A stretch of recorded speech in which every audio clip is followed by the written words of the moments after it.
What's up, everyone? Today I'm going to talk about my Blackmagic Pocket 4K setup, why I chose the camera. This is like my first real camera per se, if that's what you want to call it, because I plan to do an independent film. So hopefully you guys learn a few tips and tricks if that's what you're learning, trying to learn to do. So today I'm going to show why I picked the setup I did and all that stuff, and things you should do if you do plan to do a small film. Who this camera is for is really debatable. I wouldn't really say it's for vloggers, but if it works, it works. So one of the first things I chose when I had pre-ordered the camera was the cage. I already knew I was going to pick this cage just because it just looks more professional. And it actually looks a lot darker than it does online. Once I received it, it looks a little blackish. It's not as gray. So that's a really big plus. Second thing was a lens. I know there's all kinds of lens. People are trying to decide what kinds of lens to choose. So I went with something, just to start as a first timer, which is the Lumix 1.7. I forget what it's called. Anyways, it's a great lens. I recommend it. It's good with low light. Now, I wouldn't recommend a lens like this to do a film. You're better off. You really need a cinema lens. You need that smooth focus. This lens is just for a running gun. Like if you go out, you shoot. Yeah, it will be great for like a YouTuber. But as far as filming an actual independent film, I would not recommend these kind of lens. I'm waiting for a cinema lens to show you guys the difference and why you should go that route. It's the only way you should go. I filmed a lot with this lens, and you could, I'll show in the next video. But as far as making a movie with this kind of lens, it is not for that. It could work, but it really won't. So one of the things that I was learning while researching the camera before I picked it up, which it finally came in February after the pre-order in 2018, was the battery. People were saying, oh my God, the battery's so bad. This big baby. Oh, this porridge is too hot. Oh, wow. How to fix it. There's really no way of fixing it. It's not broken. But so one of the things that I did was I just went with a DNO lighting kit battery pack. Now the reason I chose this one over the Blackmagic version, because the Blackmagic only gets like 2 to 2.5 hours, and this one I did full test. I charged one battery, and one battery got me literally 4 hours on one charge. I mean, it probably could have kept going, but I just stopped at 4. And I bought the 2-pack, so you will get 8 hours. Now, this particular setup I have right now is a little too heavy with this battery after a while.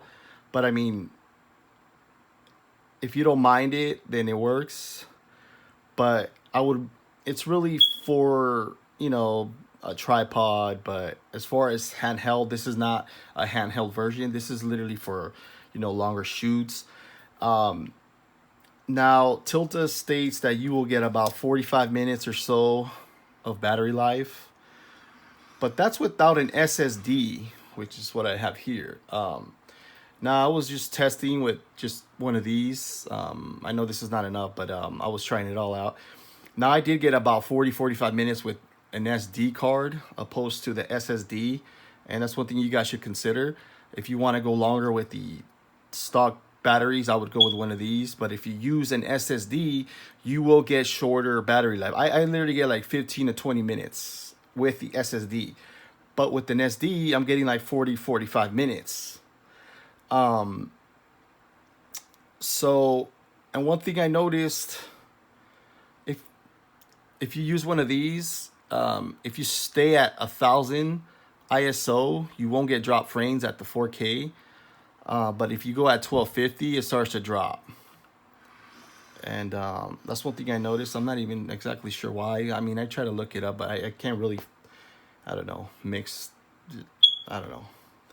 So Now, one of the next things that I chose for the camera was, I'll show you guys here, this Lilliput 8.9-inch screen.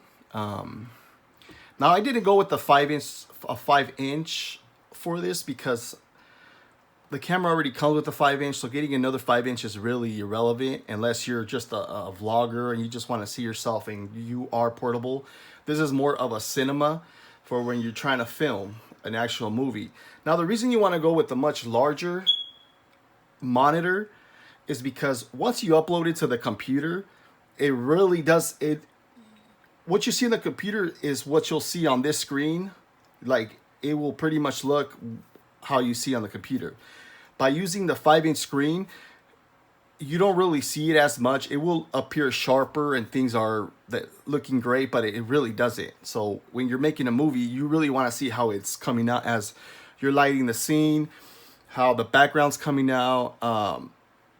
So that's the reason I went with this monitor. Because before I got it, I was filming so many things, and once I put it on the computer, I'm like, man, it looks different from the screen on board.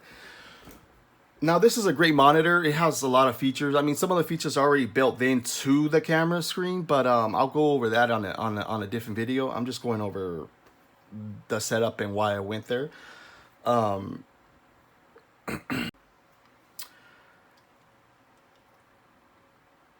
Something else I wanted to show as well, why you don't want to work with these kind of lens here.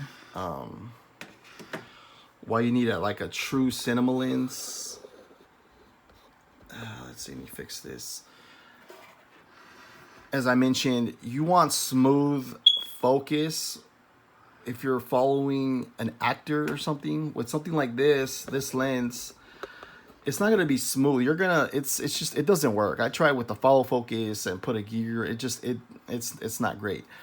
But one thing that could help you is Android has this app for the Blackmagic 4K, and it has quite a bit of features. I'll go in the next video.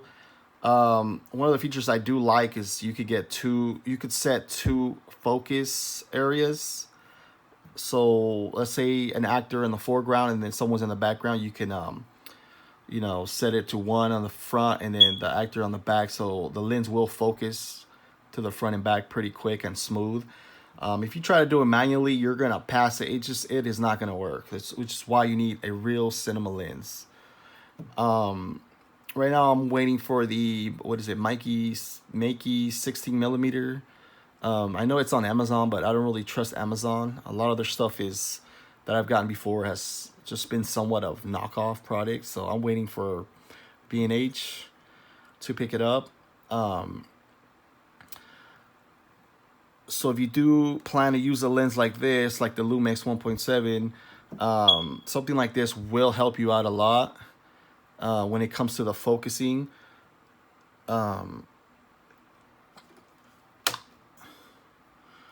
So yeah.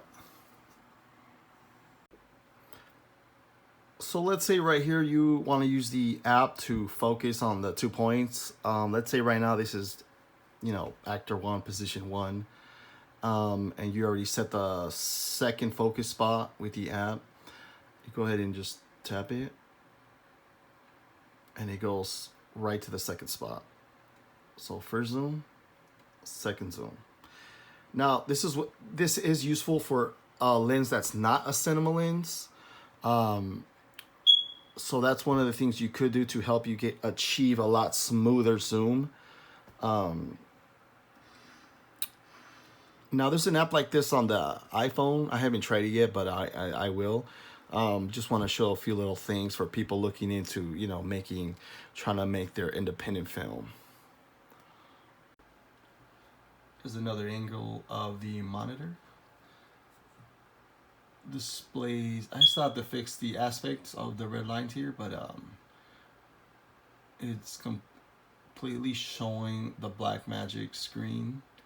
As you can see, the top and bottom bars. This shows you what's going to be on shot if you crop for the anamorphic look or you add the black bars. let's see. So example, this will help you like bring in, oops, wrong way. This will help you bring in the mic so it doesn't come in shot, as you can see towards the end. I mean, I'm too close. So that way you can have your microphone right on top of the actors. Well, I'm just gonna pretty much wrap up this video. I didn't want to, drag it out, but just to show my setup. In the next few coming videos, I'm gonna show you guys how to bring it into Pro Tools, do some audio, sound effects, clean your audio from a microphone if it's crappy, and then we're gonna go ahead. I'm gonna show you guys how to put it on a DVD to get like high crisp quality. But at the moment, DaVinci Resolve doesn't have an export for DVD, so you would have to use Adobe Premiere or another third-party software, which kind of sucks because I love working in DaVinci, but it is what it is. So if you're looking, for film tips and tricks as far as your low budget stuff, subscribe because I will be showing some pretty good things. If you're just a YouTuber vlogger, I mean, you don't really need to know much. I mean, the only thing is this camera will be a lot more work, color grading the videos, a little bit larger file sizes, but not as much ever since, when Blackmagic Raw. Oh, my camera just died. I didn't plug it into the extended one, but so yeah, go ahead. If you like the video, just like, subscribe, and let me know what you guys want to see. And on my next video, it'll be pretty good. We'll get more in depth to help you guys out in your production as far as independent films. I have a horror movie in the works right now, and I know it's gonna be pretty good. But just one last thing is this is the reason you want to go with a monitor of that size. You don't necessarily have to connect it to the camera's body. You can put it on the side with the longer HDMI cord. And that's just one of the things is that you want this size so you could really see how everything is coming out on scene. If you rely on the 5-inch screen or you get another 5-inch screen, it's really pointless unless you're just like a vlogger and you really want to see yourself when you're in front of camera. But as far as cinema work, you want one of these. As I mentioned a lot of time, this was the main thing for me. Was once I put it on the computer, I really saw like how it looked much different from the onboard screen, 5-inch screen. I know a lot of people complain about it doesn't articulate and rotate and backflip and comes out and all that good stuff, but for me it's not really an issue. I really have no problem with that, but other than that, I mean, right now the setup is not complete. There's still quite a few things I need to do, but yeah, other than that, like and subscribe.